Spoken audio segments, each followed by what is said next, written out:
Hi, my name is Jerome Yaskovitz, and today we're going to talk about terracing. Now, when I talk about terracing, in my context, it's going to be about vegetable farming, market gardening, or growing food for my family. So you have a slope in your yard or on your farm, on your property. You plant some plants on it, and you hope for rain. Rain comes and you're excited. You know, the plants are going to get free water. You don't have to pay for water this time.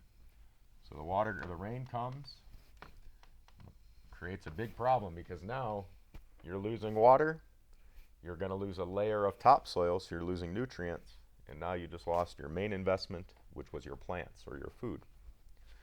So to remedy this problem, we do what's called terracing. We make a terrace out of that hill. And a terrace is basically a series of steps. So you got your hill again. You want to make this into a series of steps. You're going to dig this out, say with a pickaxe or a machinery if it's on a large scale, depending on what your resources are. But this is what you essentially want to make out of that hill. And what you're creating now is these level steps to plant your vegetables in. So these are going to be long rows down each one of those steps. And when you plant your vegetables like this and that rain comes again, the path of least resistance is far different than it was with the slope. That water is going to slow, spread, and sink throughout each of those steps. Now you're conserving water. And if you mix this technique with something like low or no-till, say low-till is something like a broad fork. You're minimally disturbing that soil.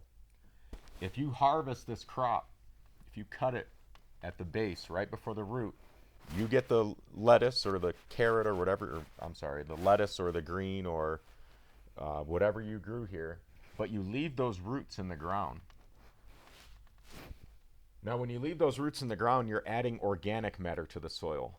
Now you're adding more water holding capacity because organic matter in the soil creates a sponge and it holds water. What you're also doing is you're feeding the soil microorganisms and worms, things like that. So they're going to eat these roots and they're going to excrete nutrients that plants want. So the next thing you plant here is going to have nutrients waiting for it because you left it here to decay and the soil microorganisms are eating it. Now say you mix this technique with a biodiverse or intercropped planting system.